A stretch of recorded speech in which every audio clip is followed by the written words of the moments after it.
Bismillahirrahmanirrahim. Assalamualaikum warahmatullahi wabarakatuh. Saya hormati Saudara Ketua Umum Partai Golkar, Saudara Budha Salam Bakri, dengan Ibu Ketua Dewan Pertimbangan Surah Akbar, Pak Menko Polhukam, para pimpinan partai yang hadir. Saya berbahagia hari ini karena hari ini saya menyanyikan bersama-sama Indonesia Raya 4 kali hari ini. Jam 8 pagi di Bali, jam 11 di Jogja, jam 4 sore di Cilacap, dan jam 8 tadi di sini. Sungguh berbahagia untuk menyanyikan Indonesia Raya di 4 kota yang berbeda. Sama-sama Pak Luhut tadi. Jadi berarti kita meningkatkan kebangsaan. Saya juga berterima kasih, bersyukur bahwa teman-teman semua, kawan-kawan lama, apalagi dengan Saudara Ical, ini kawan lama sekali. Waktu di pengusaha, beliau ketua kadin, saya ketua di daerah, jadi anak buah jauh. Tapi di pemerintahan, saya sedikit lebih tinggi dari dia kan. Saya wakil presiden, beliau tapi di Golkar beliau menggantikan saya, jadi sama-sama jadi akhir. Itulah hidup ini. Memang nasib kadang-kadang tadi disampaikan, saya ini wapres 2 kali, selalu wapres tanpa partai.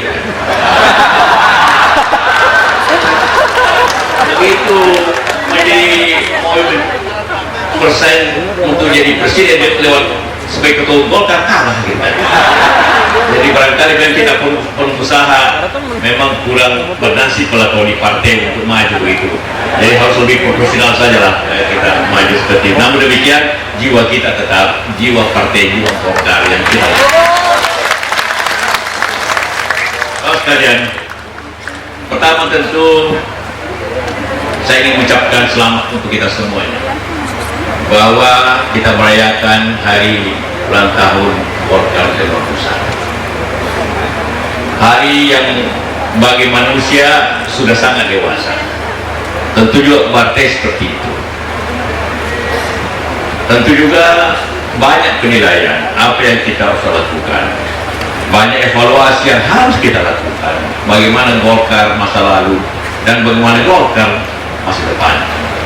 Masa lalu, kejayaan masa lalu adalah milik masa lalu. Milik kita adalah masa depan.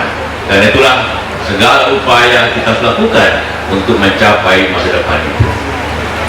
Tadi juga disampaikan bagaimana pada 1 tahun terakhir ini Partai Golkar mengalami pasang surut, mengalami hal-hal yang kurang nyaman. Namun kita bersyukur bahwa dengan segala upaya kita semua, bagaimana kita kembali satu, dan satu itu untuk menuju kejayaan kembali Golkar yang bersatu. Karena tantangan-tantangan ke depan tentu jauh lebih banyak dan harus kita hadapinya secara bersama-sama, bersama di partai, bersama dengan seluruh eksponen bangsa ini, pimpinan partai, dan juga semua kita yang ada di sini. Saya juga sebagai pemerintah ingin mengucapkan terima kasih kepada semua partai, pimpinan partai, bersama Bapak yang hadir di sini, yang pada hari ini, pada saat ini menjaga stabilitas politik negeri kita. Saya selalu mengatakan, kalau ada ditanya masing-masing bahwa politik Indonesia berbeda. Pada saat kita menjalankan pemerintahan, semua kita bertekad untuk memajukan bangsa ini. Kita melupakan perbedaan-perbedaan makna politik, tapi yang penting bagaimana kemajuan bangsa ini kita capai. Apalagi bangsa ini dan segala tantangannya pada masa yang akan datang ini, pada saat ini dan bisa datang, tentu mempunyai tantangan khususnya di bidang ekonomi. Ekonomi kita tahu semua masalah ekonomi dunia, dan hari ini negeri kita mengalami banyak tantangan.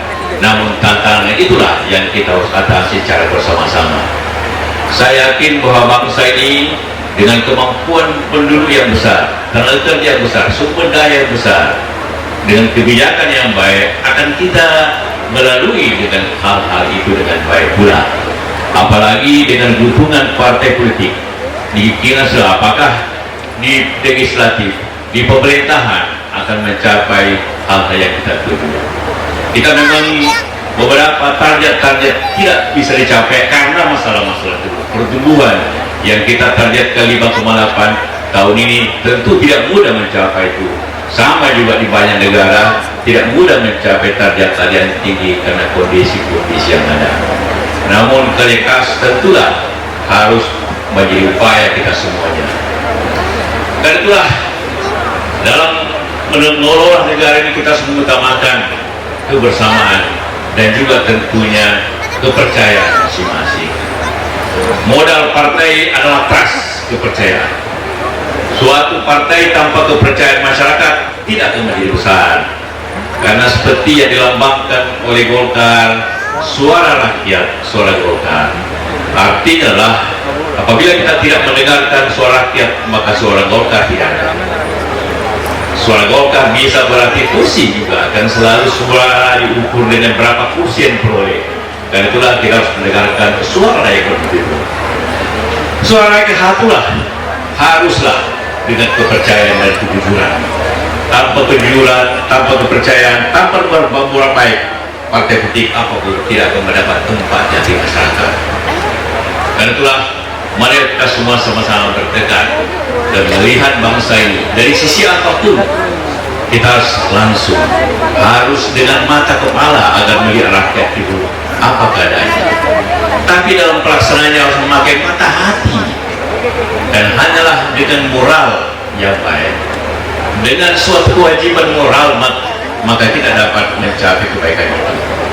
Jangan kita hanya memakai pragmatisme semata, jangka pendek semata, apalagi dengan ukuran mata uang contohnya, tentu berbahaya untuk bangsa ini. Karena sekarang ini begitu banyak mata yang bisa melihat kita semua setiap hari, dan kadang-kadang bisa berakhir dengan air mata apabila kita tidak menjalankan amal. Ini pengalaman di mana pun, pengalaman partai-partai, pengalaman pemerintah akan terjadi. Karena itulah marilah kita mendahulukan kejujuran dan kebaikan. Bagi kita semua sebagai pimpinan pemerintahan, pimpinan legislatif, pimpinan yudikatif, haruslah kejujuran menjadi modal utama kita semua. Tanpa kejujuran, tanpa kita tidak bisa menjadi tauladan kepada masyarakat, apalagi tauladan untuk partai, khususnya partai Golkar.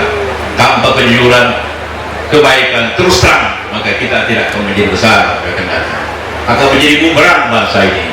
Karena itu Golkar harus mempunyai tindakan yang tegas apabila tidak muncul kejujuran dalam partai Golkar. Itu masalah di partai Golkar, dan itu adalah modal utama partai untuk tumbuh dan diperhatikan oleh masyarakat kita semua. Semoga itu menjadi bahagian upaya kita juga, termasuk tentu di pemerintah tanpa kesatuan seperti dikatakan di surah Al-Rizal, dia mencapai tujuan yang baik. Tanpa suatu kompangan bangsa kita semua, kita akan tidak melewati situasi yang penuh tantangan ini. Tapi saya yakin dengan semua kita kebersatuan kita akan hadapi tantangan-tantangan itu, sehingga prosa akan menjadi prosa akan dijalankan, bukan hanya puisi seperti dikatakan oleh Saudara Ical tadi. Artinya kenyataan, bukti. Saya yakin kita akan jalankan sebaik-baiknya. Dan itulah sekali lagi saya ingin mengucapkan selamat atas ulang Partai Golkar yang ke-51. Semoga selalu kita jaya. Amin. Begitu juga kepada bapak teman-teman ketua-ketua partai, saya mengucapkan selamat, terima kasih atas segala dukungan dan koreksi. Karena saya setuju, tanpa koreksi pemerintah tidak akan berjalan lurus. Begitu juga apabila kita tidak saling mengoreksi, kita tidak bisa mencapai jalan lurus ke depan. Itulah harapan saya. Sekali lagi terima kasih. Selamat. Wabillahi taufiq wal hidayah. Wassalamualaikum warahmatullahi wabarakatuh.